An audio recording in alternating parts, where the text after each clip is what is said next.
What's up, guys? Welcome to a brand new episode of the Spill It Out podcast. I'm your host, Ramazan, together with my co host, Yasser Yo, what's up, guys? and Aman. What up? We'll talk about games and tech and much more. In today's episode, we'll talk about the nominees of the upcoming Game Awards.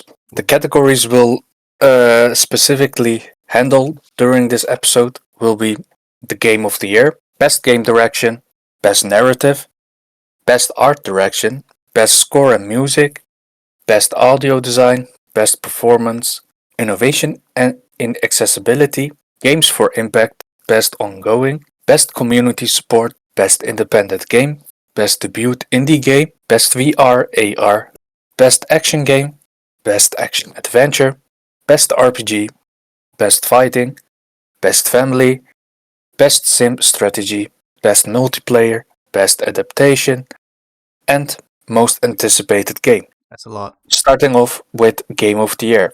The nominees are Claire Obscure Expedition 33, Dead Stranding 2 on the Beach, Donkey Kong Bonanza, Hades 2, Hollow Knight Silksong, and Kingdom Come Deliverance 2.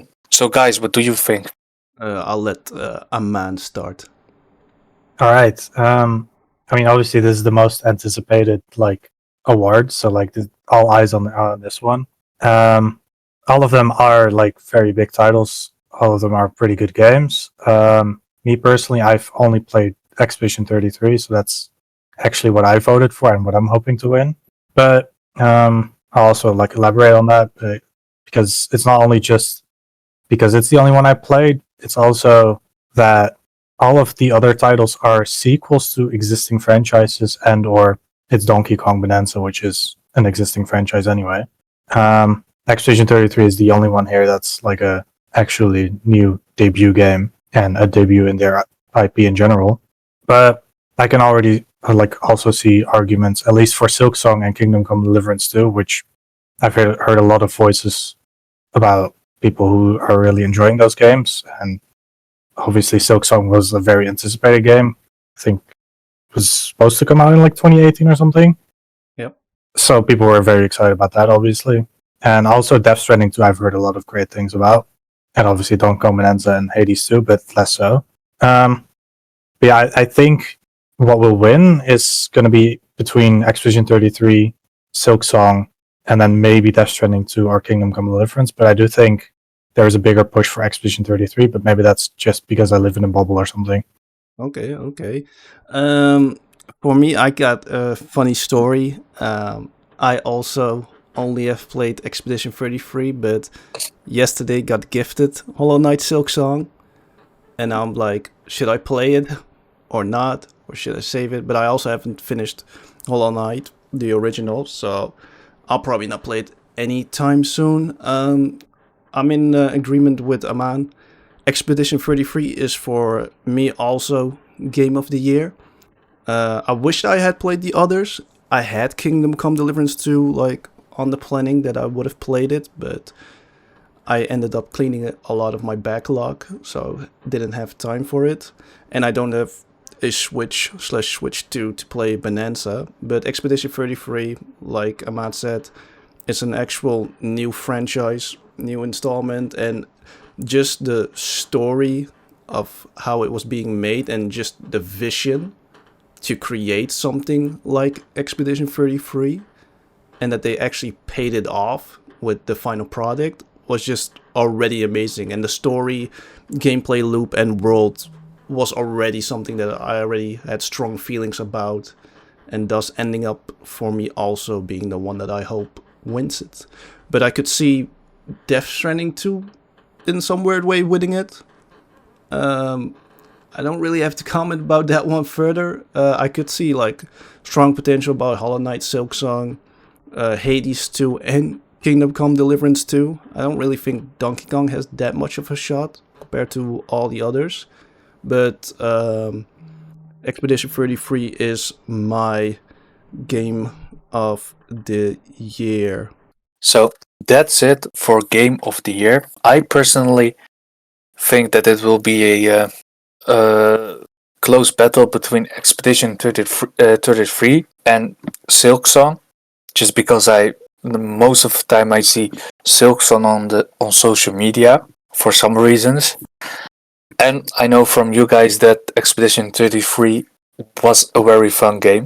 It was a bad. Sure So- was. So I really hope that one of those will win, at least. Coming up next, Best Game Direction. With the nominees, again, Expedition 33, Death Stranding 2, Ghost of Yotai, Hades 2, and Split Fiction. Ooh, Split Fiction. My rules are if I choose a game for Game of the Year, it's not eligible for all the other categories. There's like huge discussions about thinking like that, but it's something I like more, so you can hear me give like other games a shout out. For Interesting. Best Game Direction, though, I could tell that I haven't played any of the others, funnily enough. But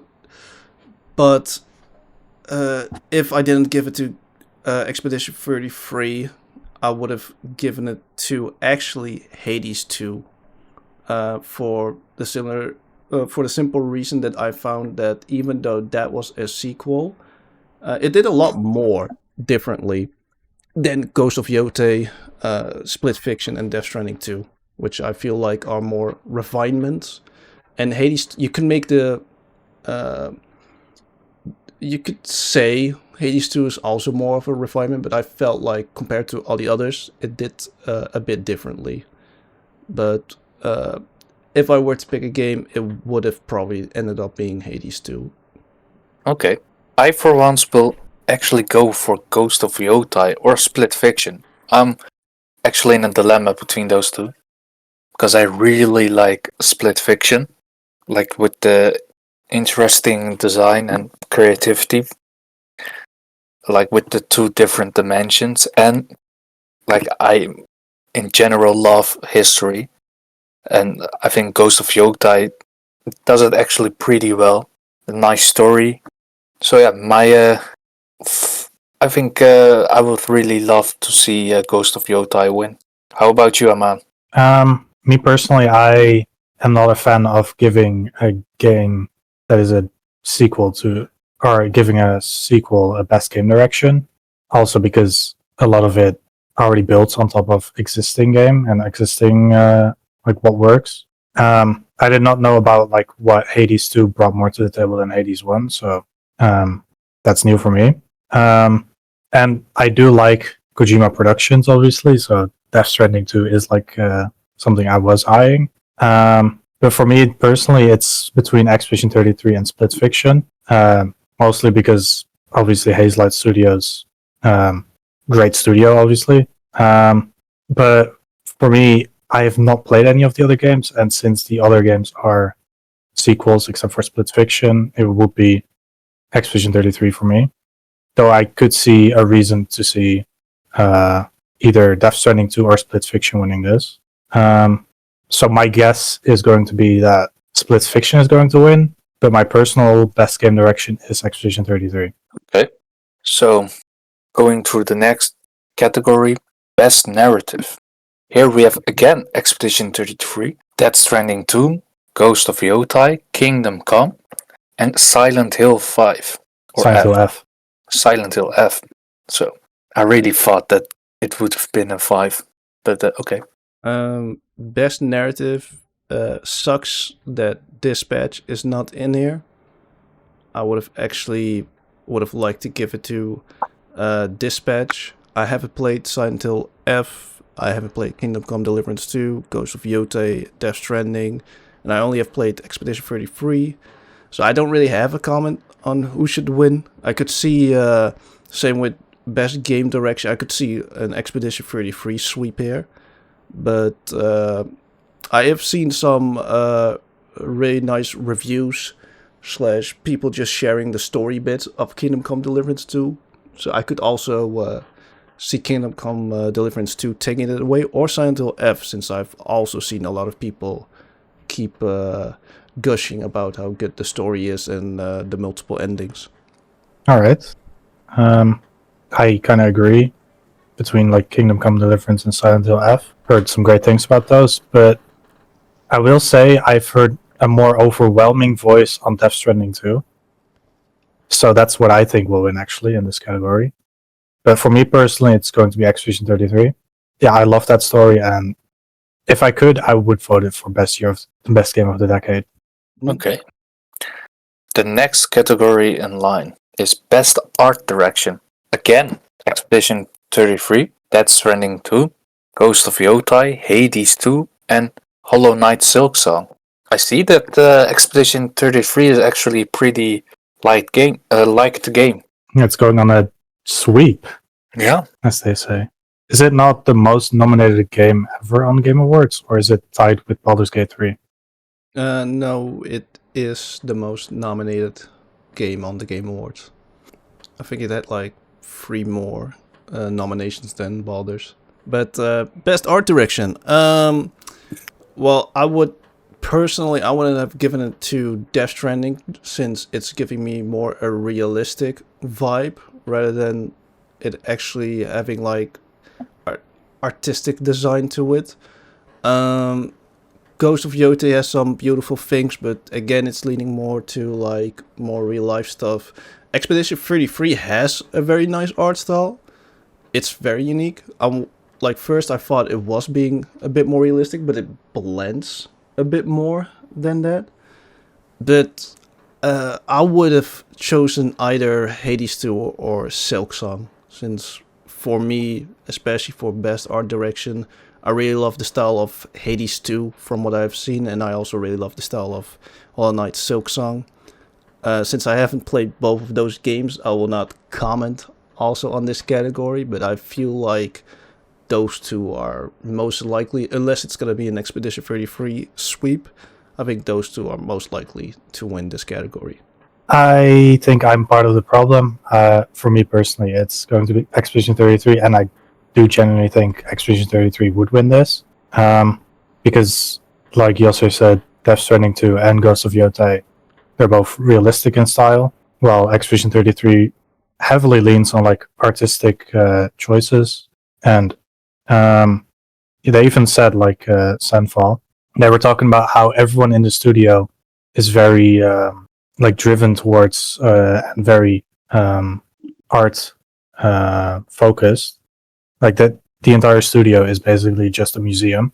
And I don't want to take away from Silksong and Hades 2 with their styles, but they're also still heavily relying on their prequels, which Expedition 33 obviously didn't. So I do think Expedition 33 is going to win it, and that is also my personal best art direction. Okay. Well, I personally don't have anything to say about this category, other than I do like the art styles of Ghost of Yotai and Expedition 33. So yeah, for me it will be either between Expedition 33 or Ghost of Yotai.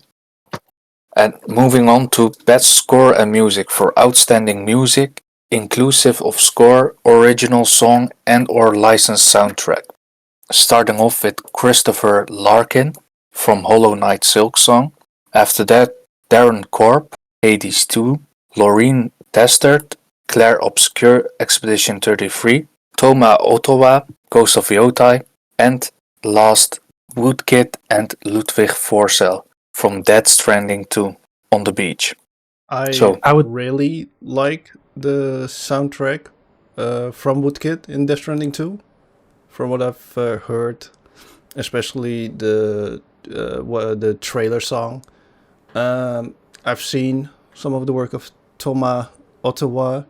Haven't heard anything from Hades 2 and haven't heard anything from Hollow Knight Silksong. So I guess from this category I would have chosen Expedition 33, but my pick, funnily enough, is Elden Ring Night Reigns soundtrack. I have obviously that is one of the 2025 games that I did play. I haven't played the DLC yet that just dropped, but some of the boss themes in that game are just phenomenal. That for me, I don't really care for music unless it's really woven in nicely in the game itself. Like Doom does it very well, Halo does it very well, and Elden Ring Night Rain, just like its predecessor, just keeps on releasing, not for all bosses and not for all of the open map zones OSTs, but like just the final boss theme and the bosses and the free boss before him, I was like entranced in the fight itself just because of the OST. So actually, my pick would have been Elden Ring Night Rain if it made it to this category. I think that's an interesting pick, especially because it's not on the list. Yep. For me, I have heard all of the soundtracks of these games. I do love all of them, but for me, there's one outstanding, and that's Lorient to Start with Expedition 33. Actually, right now, I have like one of the songs stuck in my head, and I have the playlist open even on Spotify. And just in general, the fact that he was just some guy on SoundCloud that they got from making the soundtrack, and then he made such an amazing soundtrack. I think he deserves it. So that's my personal one, and I generally do also think that it would win. I think it's going to be a Expedition 33 sweep. I wouldn't even be mad if it was Expedition 33. Every zone in that game had such unique sound to it that it's just all the more crazy that it's just a random guy they got on SoundCloud. For real. And produced bangers. Like, as from everyone that I know that has played Expedition 33, I just know they have a couple of songs in their Spotify playlist. So that should tell you how good it was. I was actually going to try to get to a concert, or like a, I guess you could say concert, where they would play like some of the soundtrack somewhere in France. But within like a few hours, all the tickets were already sold out, so I was not able to get one, unfortunately. I mean, Well, understandable. yeah, How about you, true. Amazon? Do you have a winner? I personally don't know. Like, you guys know, out of the three of us, I'm most of the time the person that skips a lot of the story. Even though I like story, but I skip most of the cutscenes. So, yeah, I really don't know. But yeah, I know that out of us three, Aman is, I could say, the musician. So, like, I suppose. I really think his taste and opinion might be a good representation. Fair enough. Well, going on to best audio design, recognizing the best in-game audio and sound design. I think this is a tough one, especially after, like, right after best score in music. It's hard to like really say what the difference be between like what best score in music is and what best audio design is. But like, again, maybe I'm just feeding to the Expedition 33 sweep, but that is my favorite one, so that's what I'm going for. Well, it yeah. does still make it to the nominees. Like, again, the nominees are Expedition 33, Death Stranding 2, Ghost of Yotei, Silent Hill F, and Battlefield 6. Yeah. For me, it was always going to be two games that I would have picked, and that would have been Battlefield 6 and Arc Raiders. Now, from what I understand, Arc Raiders was not nominated, even though it was well within the deadline, because of the AI voice acting that they did for the characters, and it got, and I believe that's why it got disqualified, which really sucks because there's like this talented sound design team over there in their studio that made such incredible sound design for how the explosion sounded, from how the gun sounds, from how the arcs reacts, which are the robots, and the explosions. So I would have actually chosen Arc Raiders just from that, because that's how I differentiate music and score versus in-game audio and sound design, from like how it sounds like when the armor is walking around, the sword clashing with each other, the gun sounds, the explosions and whatnot. That's what I would say differentiates sound design and score music, at least from how it looks like for the Game Awards. But since Arc Raiders is not here, my pick is Battlefield 6 because, damn, when you put it on war tapes, I instantly feel like I'm actually there in a war zone where even the jets flying over, like I'm like kind of looking up like, whoa, being in shock by that.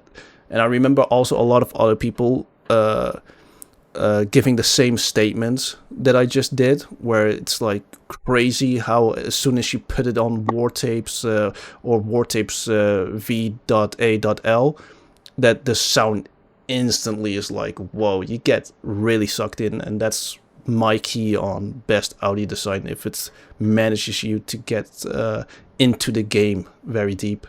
So Battlefield 6 is my best audio design pick. Yeah, I would also agree with that. Like, I really, from the gameplays I saw, like Battlefield 6 sure has the best audio. Right. Best performance. And this is, the first one is Ben Starr from, obviously, Expedition 33. Charlie Cox, also from Expedition 33. Erika Ishii, Ghost of Yotai. Jennifer English, Expedition 33, Konatsu Kato, Silent Hill F, and Troy Baker, Indiana Jones and the Great Circle. So, Aman, what would be your pick? From this specific lineup from the Game Awards, I would say Jennifer English did the best work, but all of these did amazing jobs. I do feel like it's a bit odd to put Charlie Cox here, since he only recorded for like 4 hours, and most of the performance work for his character was done by like the visual motion capture guy. So I feel like, if anything, he would deserve having an award more than Charlie Cox. But my personal favorite outside of this lineup would be probably Aaron Paul for Dispatch. I think he did an amazing job, and I do feel like that should be at least here instead of Charlie Cox. Okay. This list is insane. Expedition 33 almost sweep the whole category. I am very surprised and happy to see Konatsu Kato on the list, because that's the Japanese voice actress and not the English voice actress for Silent Hill F. So that also says a lot. Not that the English was bad, because I heard also great impressions from the English voice acting in Silent Hill F, but just that she was that outstanding that she got the nomination. I agree with Aman that the motion capture, especially since this category also says awarded to an individual for voice-over acting, motion and or performance capture. So I am surprised that Charlie Cox made it instead of the motion actor for Gustav. But also says something about Charlie Cox, I guess. I would say the one that I would have least picked would probably be Erika Ishii, since and I'm basing this off the trailers, which is kind of unfair, but I wasn't that impressed. Wouldn't have picked Ben Starr either, because I love him. He's very great, but I can hear Clive whenever Verso talks. So just from that, I'm already like, he does a great range with Verso, by the way, not taking that away, but it was like such a recognizable voice, and a voice that doesn't differ that much from Clive from Final Fantasy 16, which he also voiced, that I wouldn't have picked him. Funnily enough, it's a battle between Jennifer English and Troy Baker, because Troy Baker actually sounds like a young Harrison Ford playing Indiana Jones in the Great Circle.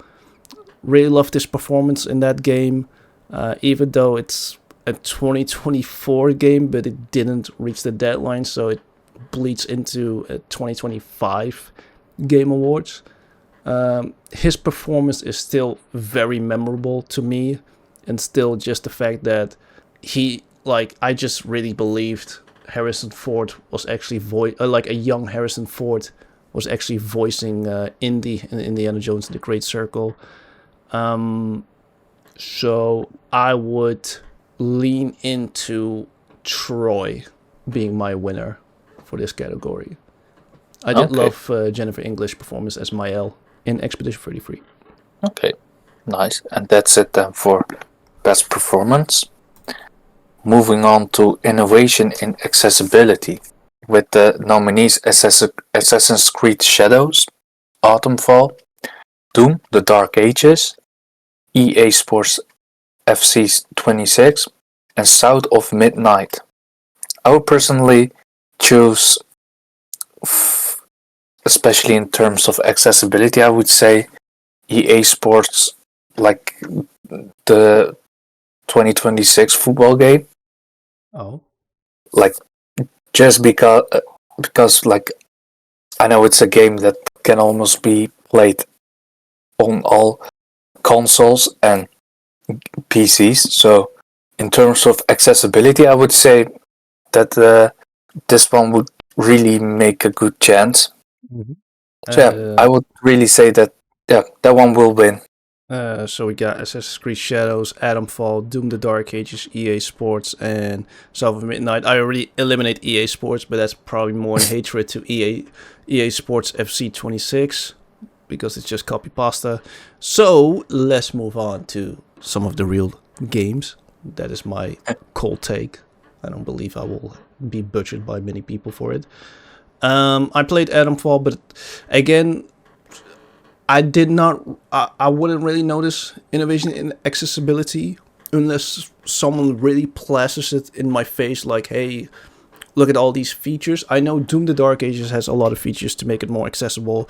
I know South of Midnight also had decent options for it. I will say that I will refrain on commenting who should win it, since I'm not the audience for this category. I am also in the same boat. I don't know a lot about the accessibility in these games, and just in general, I've not really played these games, so it's also not something that is for me in any case. So I will not comment on it. Okay. Yeah, I just know like actually the hatred towards what Yasser has does, in my opinion, kind of give it away that in terms of accessibility, EA Sports, like the 2026 football game, should win. Because like he said, it is actually like the same game every year, but then like some players are different. But from what I know, the mechanics and etc., all of them stays the same. So a studio would also have a more better time to actually improve on such games, because actually they don't particularly change a lot. Although I really like Assassin's Creed Shadows, but I really don't think that that would be very fit. Like that it would be really accessible. I think like to have the best performance, like for those games, you really want the best performance. Also for the visuals, I would assume. So yeah, but this was a fast one, guys. So moving on to games for impact. First one, Consume Me. Second one, Despolate. The third, Lost Records, Bloom and Rage. South of Midnight. And Wonder Stop. I will mention that I have not heard or played of any of these games, so I have no voice in this. I have played South of Midnight. I can see why it's nominated for this category. I sadly have not played any of the others.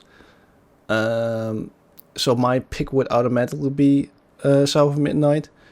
I wouldn't say it was very thought-provoking, but it did shine light on like rural America, like from what I understand, Southern America, and the way that they have weaved it in, pun intended, into the stories and just the mythos and just what the character goes through, and I could see what they're trying to message. I would pick that one, but that's a very soft pick.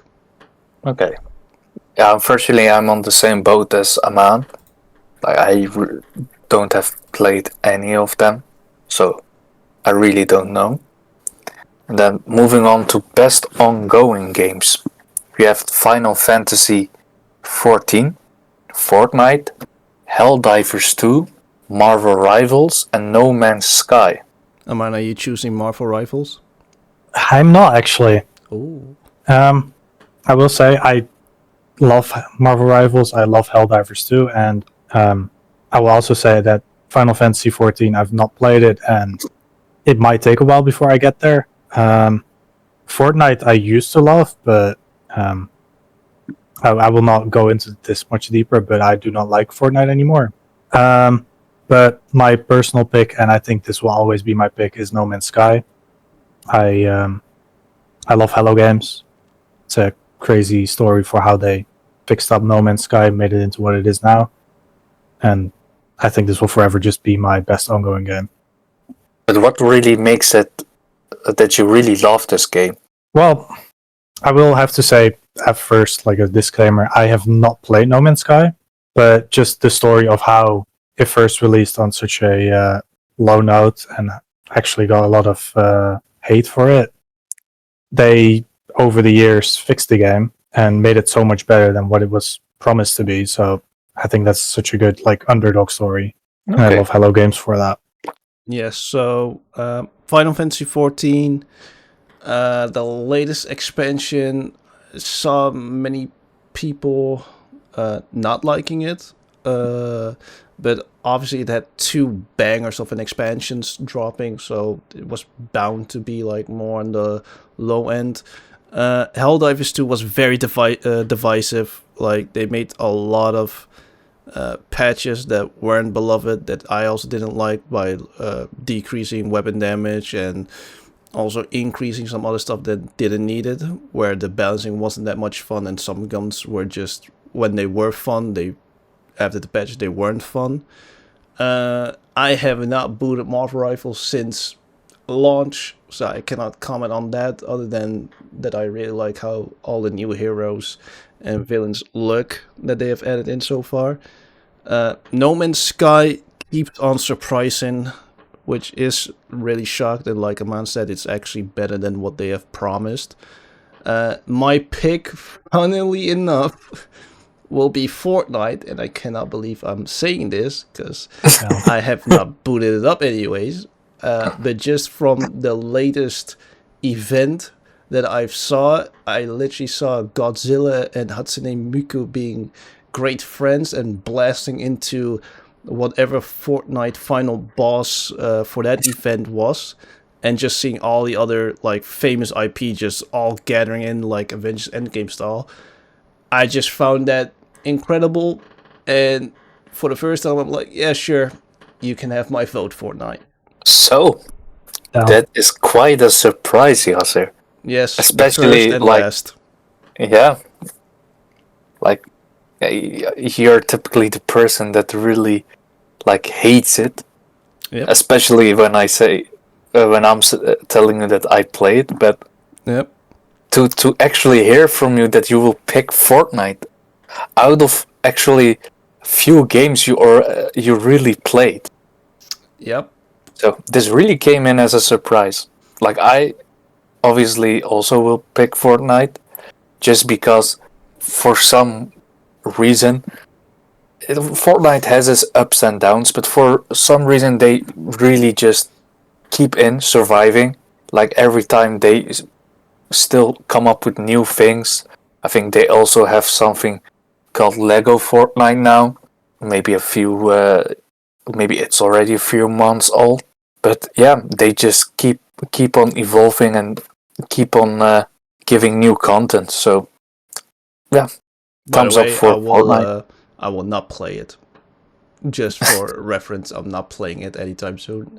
That just what I saw was too incredible. And No Man's Sky is always a winning story. I could still see it win. Marvel Rivals, I don't really see that much big changes, but like it's still very good sport game. Helldivers 2 was very divisive, and Final Fantasy 14 was very divisive. So yeah, the Fortnite somehow won my pick. Nah, bro, I can see that deep within your heart you really like Fortnite. No, But yeah, to go on with the best community support. Baldur's Gate 3, Final Fantasy 14, Fortnite again, Helldivers, and No Man's Sky. I would personally pick Baldur's Gate 3. Why? Because it's the game I played second most, besides Fortnite. But yeah, I really like the way it's going so far. Also with updates they make. Also with the recent new classes added. So I'm really enjoying that game. So yeah, for me it will be Baldur's Gate 3. What about you guys? It would be No Man's Sky 2. No Man's Sky 2. No Man's Sky for me for best community support. If I should comment further, like Baldur's Gate 3, they are very transparent, and I do love the updates. I believe this is the final one also with the latest class that we have received. So like I could never fault them, but for me it's basically like this category I always give it to No Man's Sky because they are over delivering when they could just quit, but they won't. And like the recent stuff that I've seen via social media and just the updates and the patches, it's No Man's Sky for me. Again, Final Fantasy 14 was divisive. They were like I believe the community support on it was good, but very divisive, and Helldivers 2 was in the same boat. So No Man's Sky. For me, it's No Man's Sky 2. Also No Man's Sky. It's like a kind of a tough choice between like Baldur's Gate 3, Helldivers 2, and No Man's Sky. Obviously, I cannot say anything about Final Fantasy 7 or Final Fantasy 14, and Fortnite is never getting my pick. So yeah, but yeah, I agree. No Man's Sky, because they're still going. It's such an underdog story, and they're still winning. So yeah, No Man's Sky is a kind of a no-brainer. But if No Man's Sky was not here, it would be a tough choice between Helldivers 2 and Baldur's Gate 3. Okay. From the sounds of it, it sounds like we really should play No Man's Sky together with the three of us. Definitely. So, continuing with Best Independent Game, with the nominees Absolem, Bal X-Pit, Blue Prince, Expedition 33, Hades 2, and Hollow Knight Silksong. Again, I could see Expedition 33 easily winning this, but Absolem, Bal X-Pit, and Blue Prince are also very highly likely to win this. I have not played anything other than Expedition 33 in this category, but just seeing Bal X-Pit being trending for so long, Absolem I've heard a lot of good reviews about. Blue Prince, just from at work I hear also people like loving it, and also seen like I believe it's also really highly rated on Metacritic. To be honest, this category, even though Expedition 33 is in it, it's very competitive for best independent game. I have not sadly played any of the others. Blue Prince is not really up my alley since I'm not really a puzzle guy, or like I'm more of a light puzzle guy. So like think of the Indiana Jones puzzles, the Resident Evil puzzles, which I don't think are almost puzzles anymore. So Blue Prince is not really up my alley, but I could see it win. But I will refrain from choosing one. How about you, man? Interesting. I will actually say that before, like when the votings opened, I actually had picked Silksong, but I have changed my mind since then. It was mostly because I'll start by ruling out Hades 2 and Silksong specifically. They are sequels to already existing franchises. And me being the indie guy, I want to see someone up there who like made a debut game, or at least is not falling or leaning on a sequel.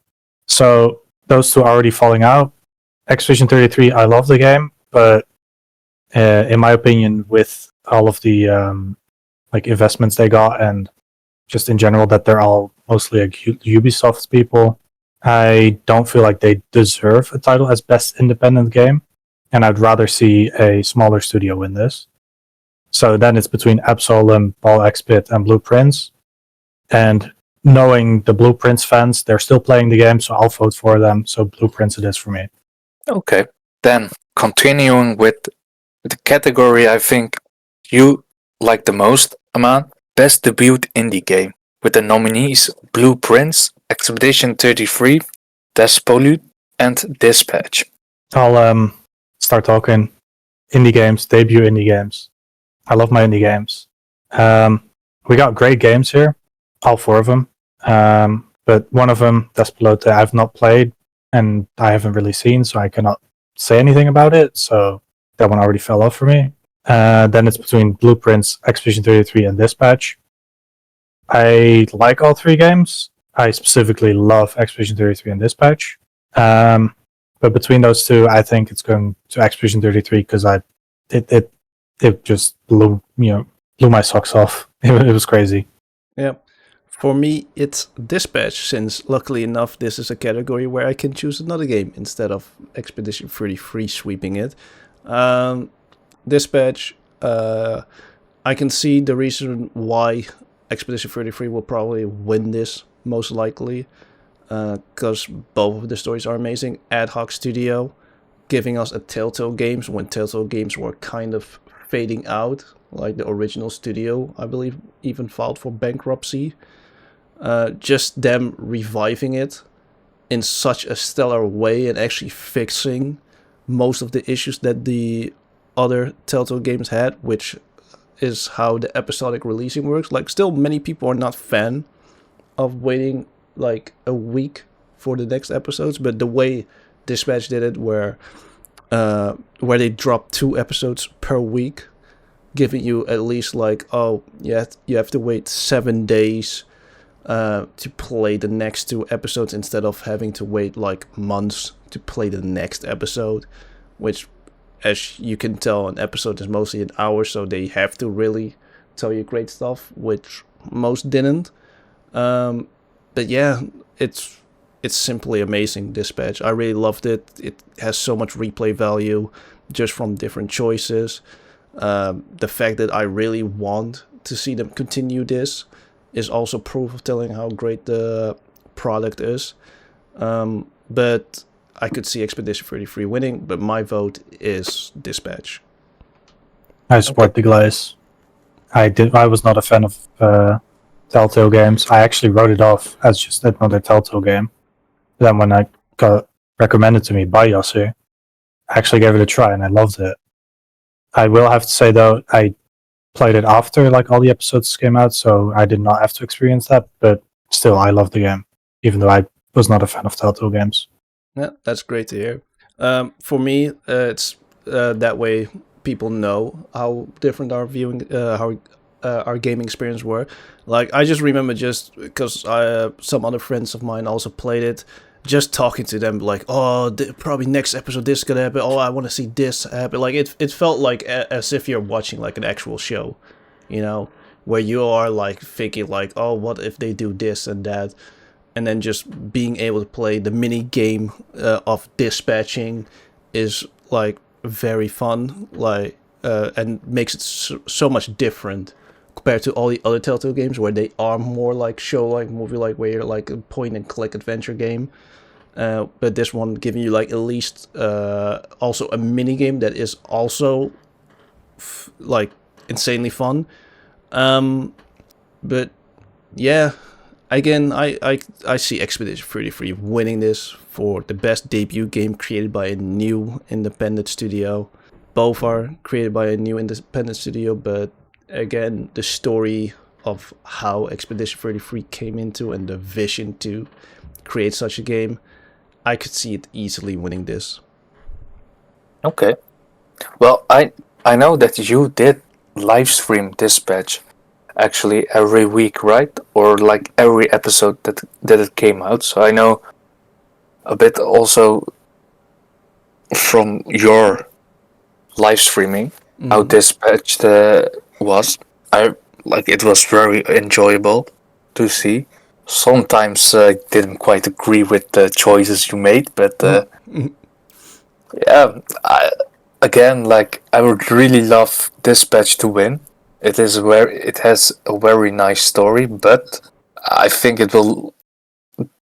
this category will likely go to Expedition 33, just because like I think we can already agree that Expedition 33 is in so many different categories the nominee, that I would really think like that in general for this category it will really get the chance to win. I mean, I wouldn't be surprised if the entire awards is just going to be the Expedition 33 awards. Yeah, I think it would like it won't just win one category. I think it would really be a few categories that will really excel at. So, yeah, I think the awards are next week, Thursday. So we'll see. And best VR and AR games. For the best game experience playable in virtual or augmented reality, irrespective of platform. Yeah, so not yet a VR gamer. I know Midnight Walk, seen a lot of stuff for it. Marvel's Deadpool VR, seen a lot of stuff of it. Arcane Age and Ghost Town, I have not seen anything of it. And Alien Rogue Incursion, I saw it because I was like, oh, we're getting a new Alien game, and then finding out it was a VR game, but they also have a version that is not VR, which I believe didn't end up that well. I haven't played anything, so I'll refrain of it. I realized that like two of the games that I see here, Deadpool and Alien, I was actually bummed out finding out it was VR games instead of normal double or AAA games. But I did enjoy seeing the Midnight Walk with its way of doing VR. So your vote will go for the Midnight Walk then? No, for this category? I'm refraining. Okay. I'm in the same boat. I was actually very disappointed that both Deadpool and Alien were VR games. I'm also not a VR gamer. I don't own a headset. I would love to have a headset. But yeah, I will also not be voting for this category. Well, maybe this is an opportunity for our listeners. Like, if you're very rich and you would like to support the channel, I would say sponsor our gamers, especially Yasser and Aman, so they can also have their VR experience. If you're very passionate about one of these games and you want one of us to play it, then yeah, definitely donate us a headset. Yeah. So, moving on with the best action game. Again, Battlefield 6, Doom the Dark Ages, Hades 2, Ninja Gaiden 4, and Shinobi Art of Vengeance.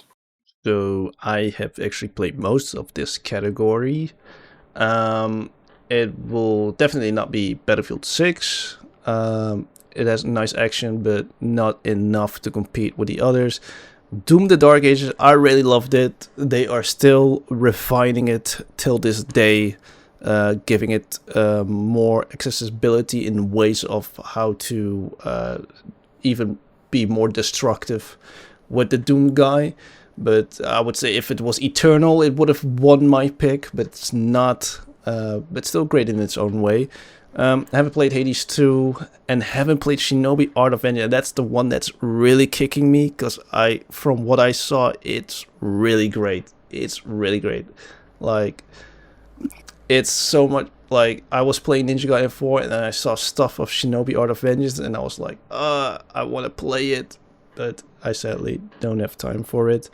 But I do know a friend that has played it, and I know he would probably pick this one to win. For me, it's going to be Ninja Gaiden 4, because if anything, the only great thing it did was its action, and thus, if I ignore the pacing and all the other stuff that makes it go down a couple stars, its action was simply so satisfying, so phenomenally well done.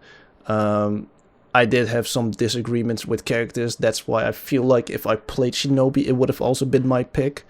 But it's, yeah, Platinum Games just did it again.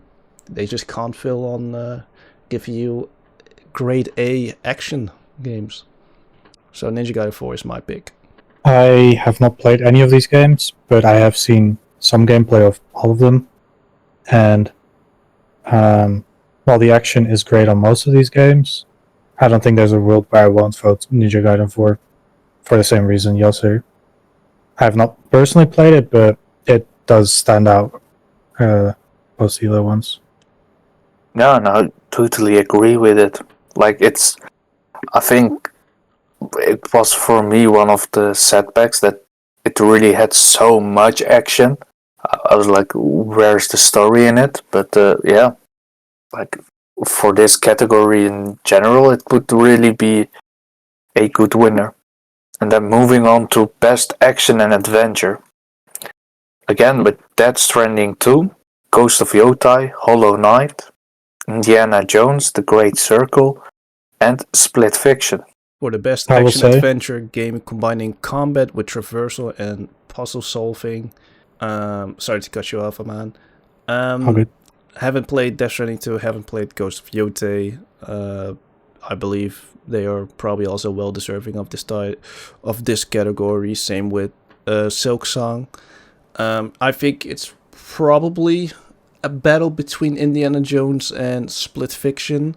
And having played Indiana Jones and seeing none of the other games, albeit me also not having played too much this year for new games, I would pick Indiana Jones and The Great Circle. I'll say, for this section, I simply voted Hazelight Studios Split Fiction, just because of Hazelight Studios. I will not comment further. Well, that says it then. Then moving on to Best RPG Games. For the best game designed with rich player character, customized and progression, including massively multiplayer experience. Nominees are Avowed, Expedition 33, Kingdom Come, Deliverance 2, Monster Hunter Wilds, The Outer Worlds 2. I've played most, 3 games out of the 5. Avowed, I get the nomination, is not the best RPG. Monster Hunter Wilds has a lot of issues, and very surprised because, it's an RPG, but for me it just feels like a massive multiplayer game.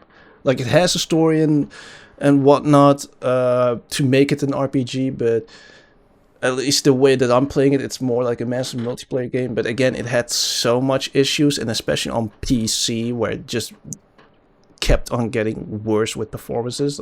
I also don't think it's deserving to win. Haven't played The Outer Worlds 2. I just know it's the better version that Obsidian dropped for RPGs compared to Avowed.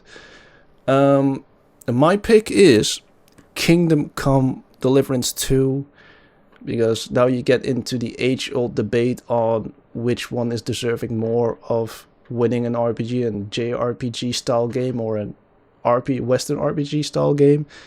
I just feel like, especially since Expedition 33 won my game of the year, Kingdom Come Deliverance 2 is a very deeply created RPG game with so many outcomes, so many mechanics.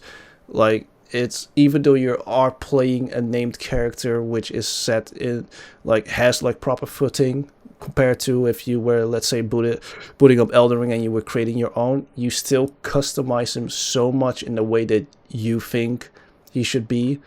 That Kingdom Come Deliverance 2 is my vote for best RPG game of the year. And I believe if I actually played it also, I would still agree with myself. I actually have an objective take on this for best RPG. Except instead of saying Expedition 33 because I love the game so much, it's actually because a friend of mine recently got playing it, and he despises RPGs, specifically turn-based RPGs.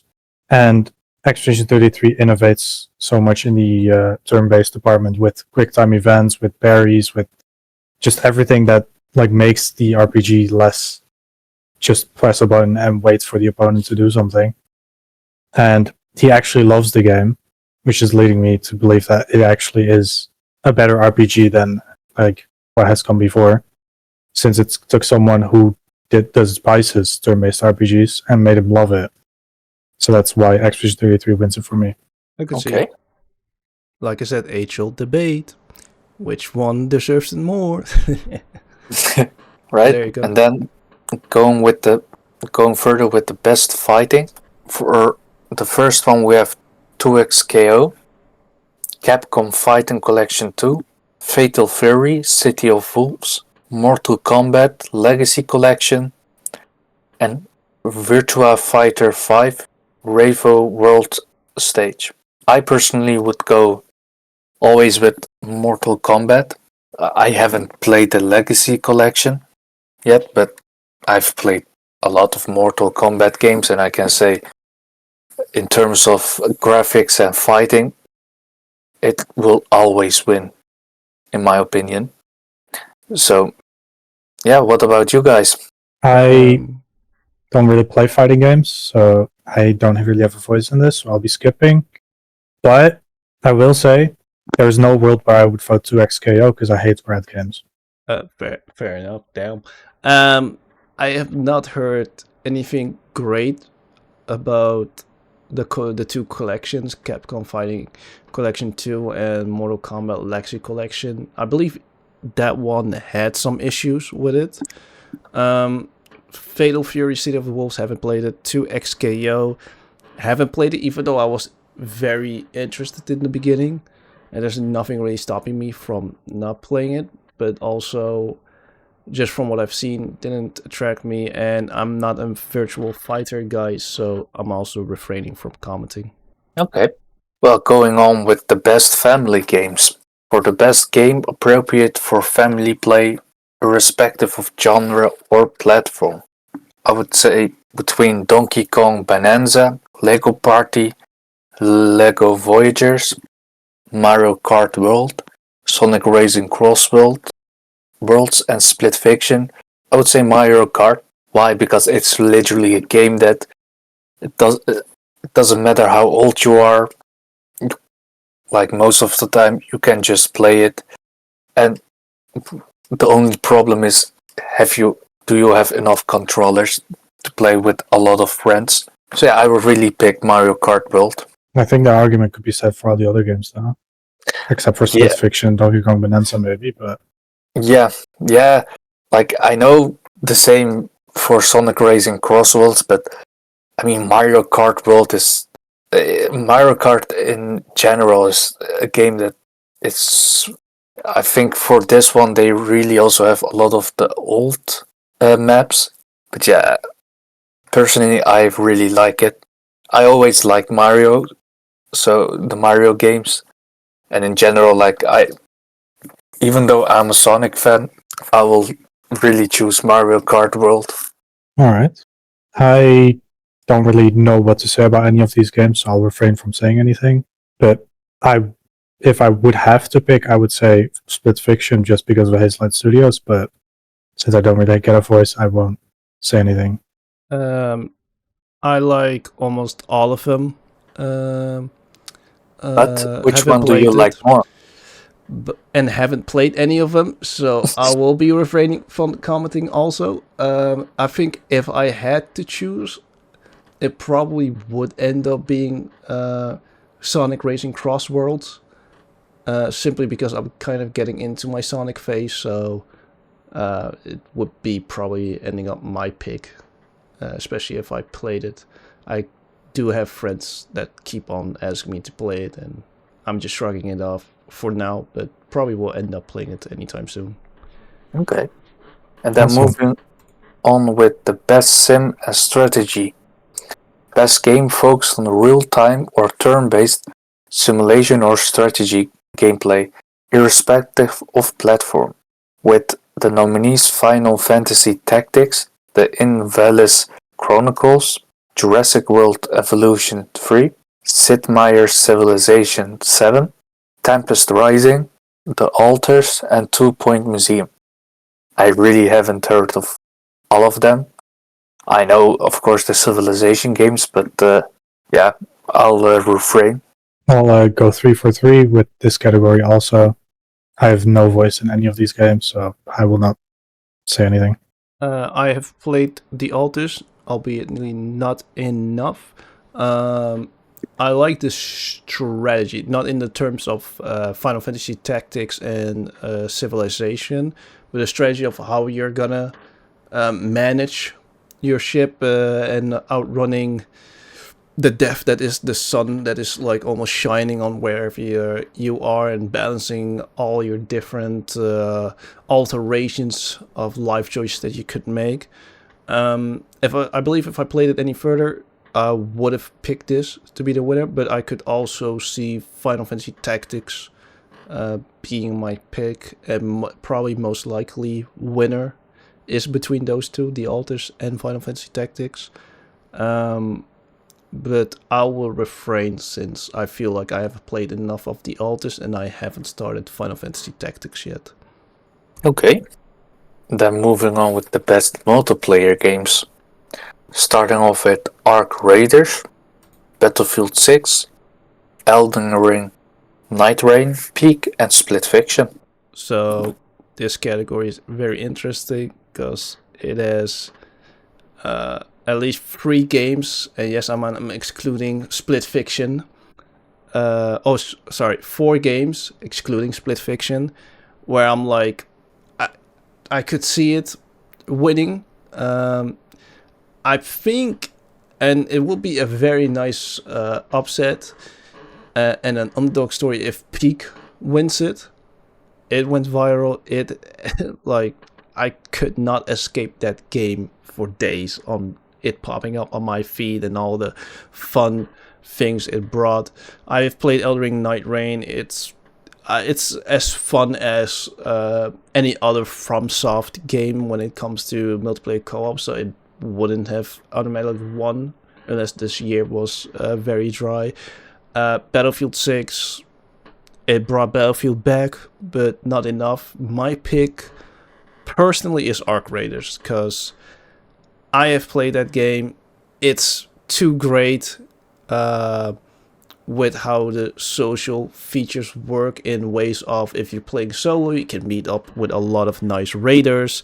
I did hear that now also solo is getting a more PvP, but just in the beginning, that you're just running around finding out what loot is good and whatnot, and you have just this other guy just like, hey man, you want to take down a big robot? And then your mind just like, yeah, fuck, why not, you know?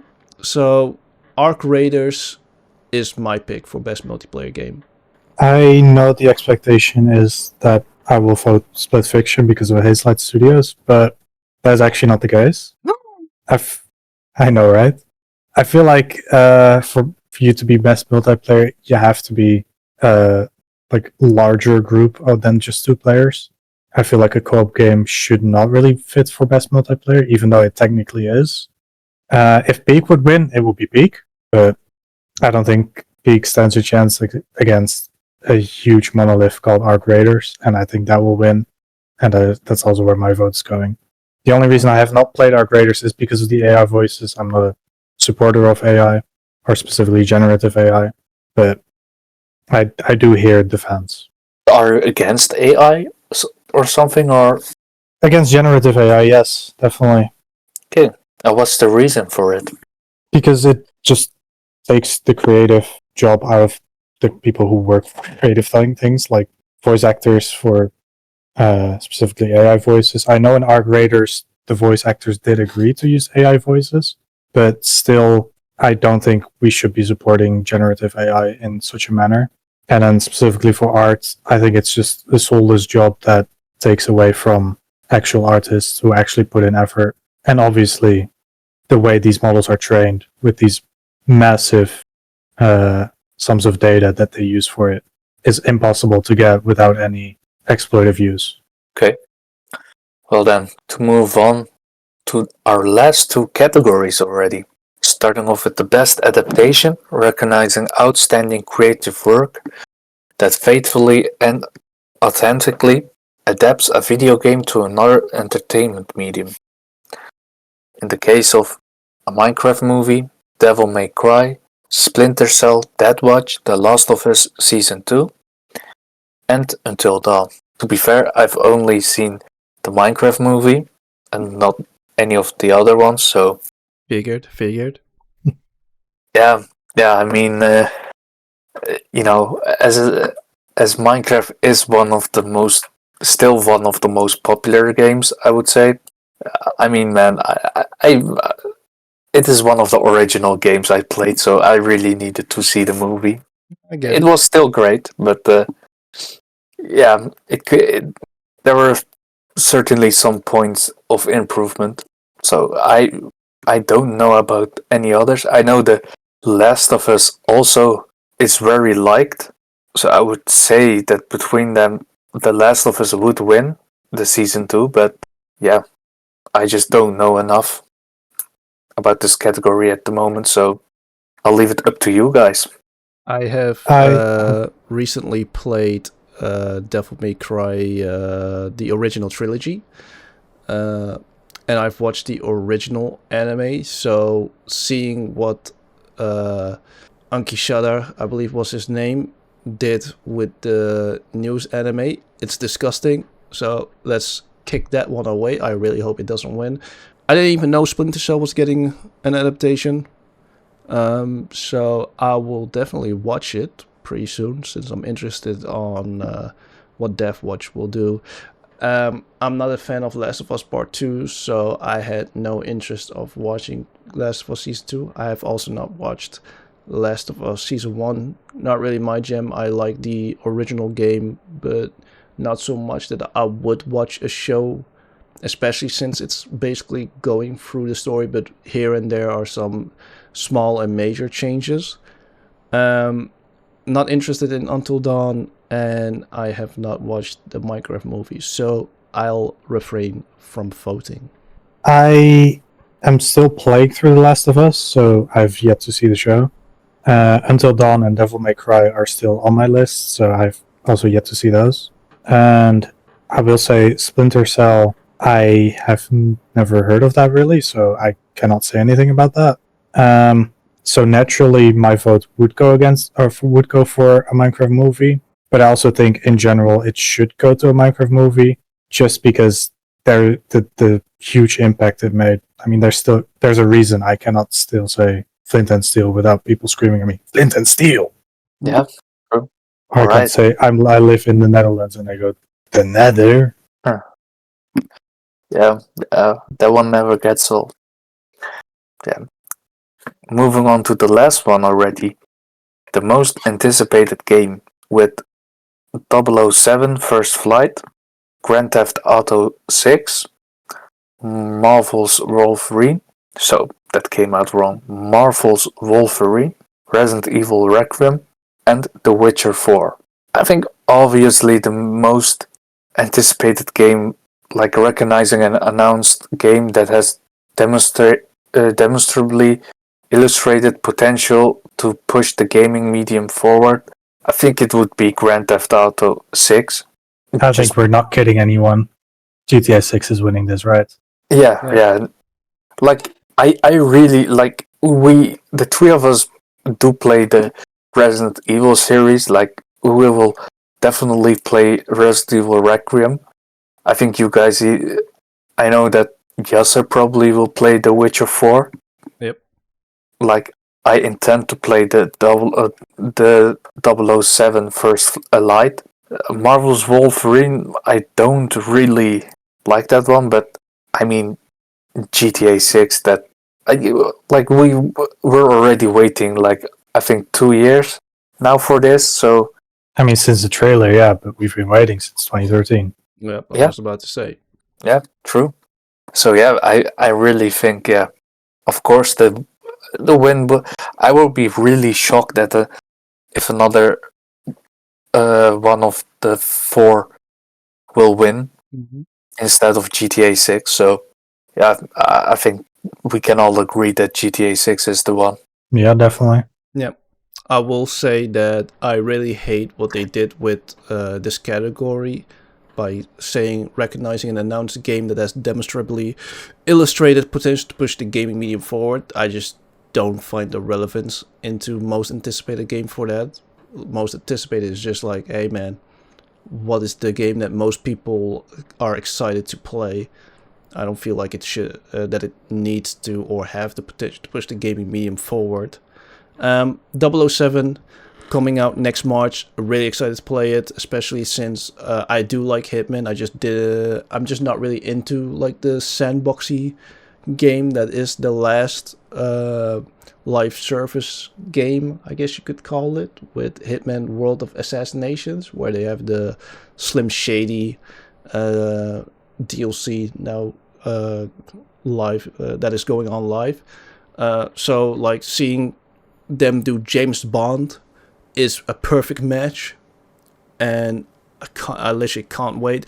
GTA 6, I've been waiting since I was a teenager for this. I will probably play it when it comes out for PS5, even though I prefer to play on PC. But I will see when that one shows up. Wolverine, I am excited for it, but not so much as the others. Resident Evil Requiem is in the same boat as Wolverine and First Light, where I am excited for it, but not so much. My pick will always be The Witcher 4, especially after the tech demo. And the tech demo didn't really show us much, but just seeing Ciri being the main character and seeing what direction they want to go with her, and it just being a Witcher game, yes, sign me the fuck up. I am very excited to play that one. So I don't care if GTA 6 wins, my vote is The Witcher 4. I have yet to play The Witcher. I have Witcher 3 ready to go, but I've just not gotten around to doing it. I love the Insomnia games, and I'm looking forward to Marvel's Wolverine, but me personally, I'm not that big of a Wolverine fan, so I guess I'm the least excited for that.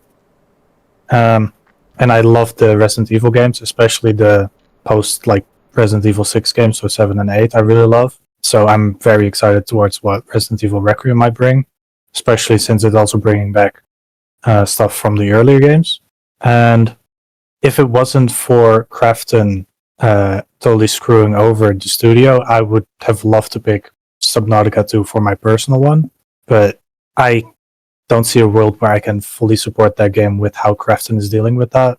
So I guess my personal pick would still go for Resident Evil Requiem, even though we can all agree that it's going to be Resident Evil 6, right? Or Grand Theft Auto 6, right? Yeah, it will definitely not be Resident Evil 6, but it will be Grand Theft Auto 6. Yes. Yeah. And that's it then for the categories.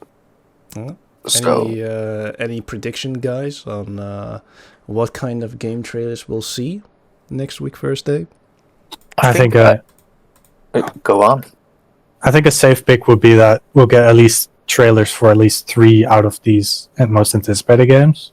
Yes. Especially, I think GTA 6, since the first trailer was released exactly 2 years ago now. So I do think we'll see another trailer for GTA 6. Okay. Well, I looked through some of the official sites and saw that I think most likely Exodus will get a new trailer. Yeah, that's confirmed.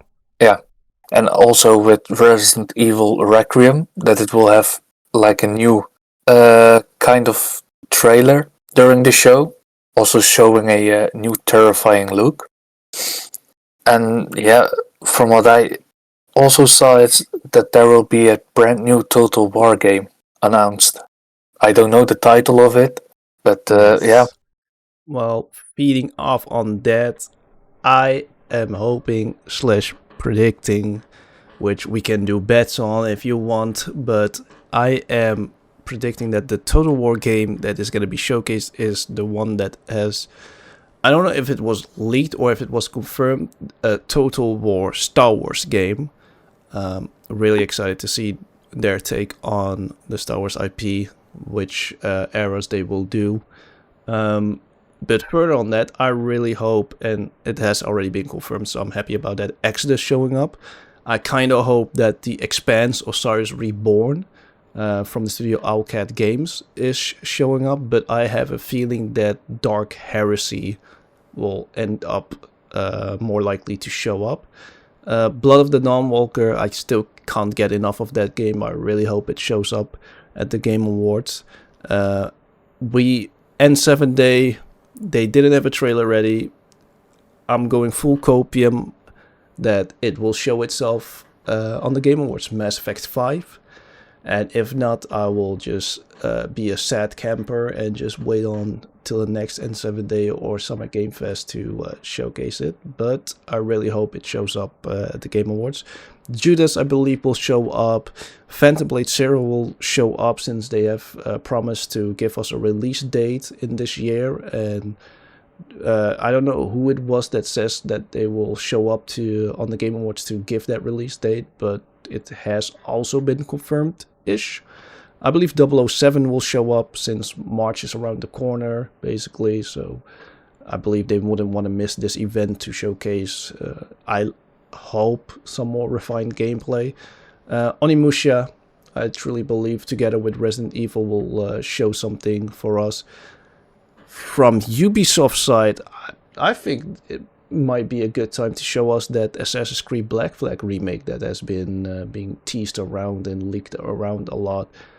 And it basically, I believe it was the next AC game that should have been shipped. So I believe that one will show up. I really hope that Jurassic Park Survival shows up. For if you're not aware of that game, it's basically a survival horror game on island Nuba, I believe, where the first park was based on.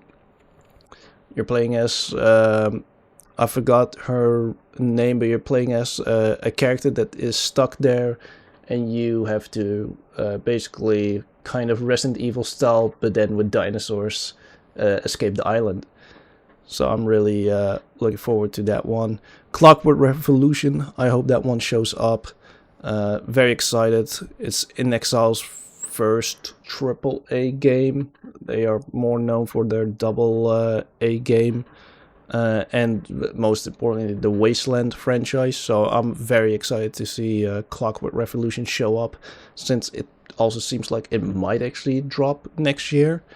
I believe Duskbloods will show up, but FromSoft might also show another game that we also know that is in the project timeline. So who knows, but those are my predictions / copes / hopes of being shown next week, Thursday. Okay. Do you have any more news for us, Yasser? Well, I have more predictions. If we can look back. Yeah, of course. I do like that you said the Duskbloods, because I was thinking Duskbloods. I'm hoping to see more of that. I think it's interesting that they're doing a FromSoft game, specifically a Souls-like game on Nintendo Switch, considering we all know how horrible the Nintendo Switch is in terms of performance. Mm-hmm. So that's going to be interesting, and I do think we'll be able to see more of that. And I actually think we will see a trailer for Duskbloods, or at least some more info on Duskbloods during the Game Awards. Now I'm going to go a bit less, or I guess more safe, is that we'll definitely see Hideo Kojima again. He's always there. And I think he's going to show off at least maybe something on OD Knock. Mm.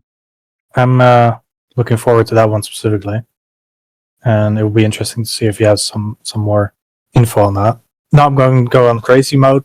I think my prediction is that we'll see some kind of sequel / spin-off for God of War, specifically focusing on Atreus, having him follow up, because Santa Monica Studio did say that there won't be a trilogy for the Norse era God of War games. Yeah, it was a duology. So maybe we'll get a spin-off focusing on Atreus, but I will also take a remake of the original Greek mythology games, because I do love God of War. It will be dope. I'm trying to prepare my God of War journey. In my opinion, the Greek trilogy is much better than the Norse games, even though they are more recent. Can't beat the classics. True. Are you guys watching it live, the Game Awards? It's very late Definitely. for us here. Oh, when is it precisely? It's first day night, like probably 1 o'clock in the night for us. Yeah. Ooh, it is on a first day though, so I think I could, but Do keep in mind Guys- it will probably be done at around 4 or 5 o'clock in the morning. I mean, guys, you know me. I'll probably just sit in bed, watch it, and somewhere in the middle just sleep and see You can't sleep before the Fortnite announcement. They always do a Fortnite announcement. off. Well, I really hope. I'll then try not to fall asleep before that. Definitely. Yeah, it's guaranteed to at least show at least something of Hoyoverse and Fortnite. Yeah. Okay. To be fair, I haven't played it in a very long time, so I'm kind of busy with school now. So, but yeah, true. Any more infos? Yes, sir. Biggest news of this week, but for the viewers last week, Netflix has agreed to buy Warner Bros. Discovery, and I mean the entirety of Warner Bros. Discovery, so not just the movie and the streaming service, but also the gaming division will be under Netflix control. All right. I I didn't am, know that. yeah. I heard about that they buy Warner Bros, but I really thought it was only the in terms like for the movies and series, but I really wouldn't expect them to also buy like the for the games in general. Yeah, no, it's done package. Warner Bros. Like I remember when Warner Bros. Had the interest of selling their game division a couple of years ago, but the only appeal those game divisions have is if you could get the IP with it, and Warner Bros. Would not relinquish that. So it's most likely that it would have always been a full package, and that Netflix didn't have a choice to exclude the gaming division.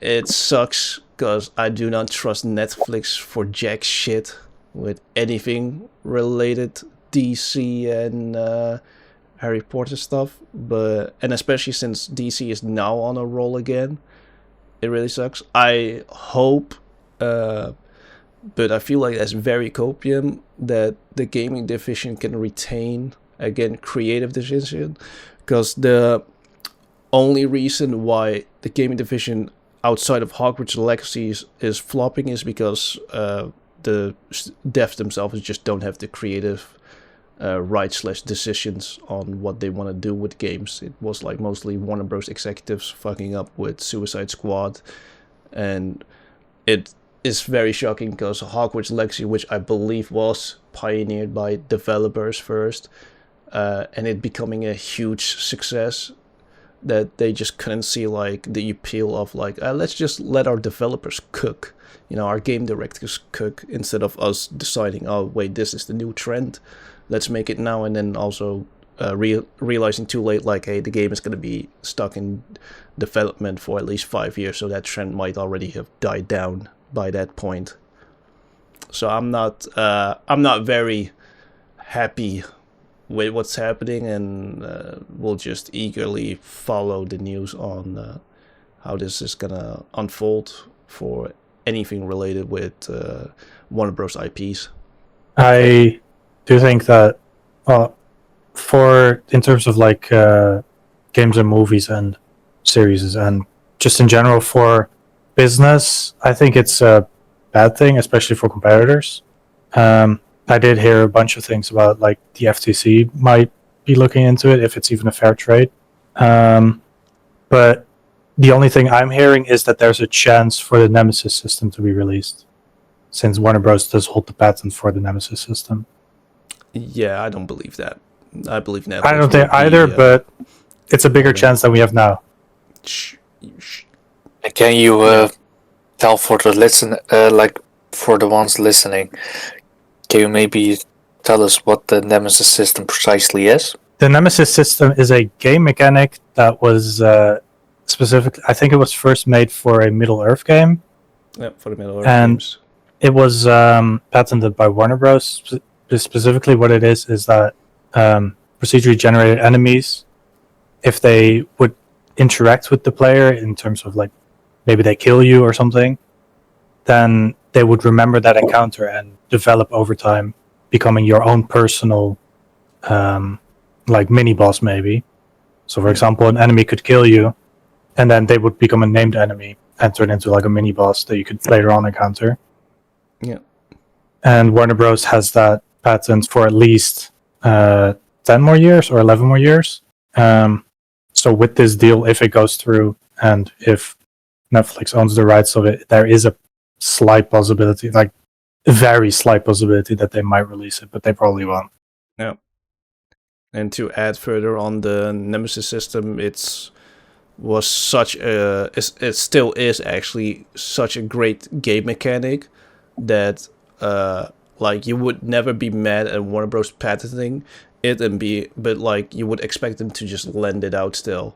You know, that they're like, oh, just give us a little bit commission or whatnot, but they just locked it down. So any potential it has is just locked by themselves. The Wonder Woman game that the Middle Earth studio that pioneered and created the Nemesis system, they were making a Wonder Woman game, and they had so much trouble because they had to just basically recreate that whole mechanic but make it different, because like Aman said, it was based on your enemies, hence the name Nemesis system, where the enemies are procedurally generated. If you kill them, sometimes that same boss appears and he remembers, and he has now this cursed name and is hell-bent on getting his revenge. Or at other times that let's say you had a bad roll and they kill you, all of a sudden a low-level goblin, and literally it could be anybody because it's procedurally generated, a no-named low-life goblin could have become a war boss all of a sudden. So that's how those games also had such dynamic interactions and such great gameplay loops, because it would not everyone's playthrough would have been the same simply because of that mechanic, and that's why it was such a bummer that they patented it and just kept it on lockdown and forced the studio to basically recreate it, but then for Allies, for a Wonder Woman game. And well, as you all know, Wonder Woman game got cancelled and the studio got shuttered. So basically all hope for that game mechanic appearing got snuffed out.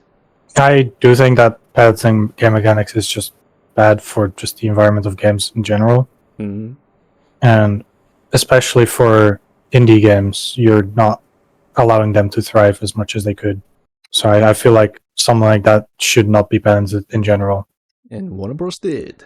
Okay, I think that's it for this episode then, right? Yeah, got nothing I guess. further to add. Me and Aman will definitely be watching the Game Awards, and next episode we'll also be reacting to all the winners, and or maybe not all the winners, but most of the winners, and definitely all that has been shown. Looking forward to it. Yes, sir. So guys, thank you for watching, listening. If you stayed till the end, don't forget to subscribe, And give And us like. a like. of course, and we'll see you on the next one. Cheers. See ya.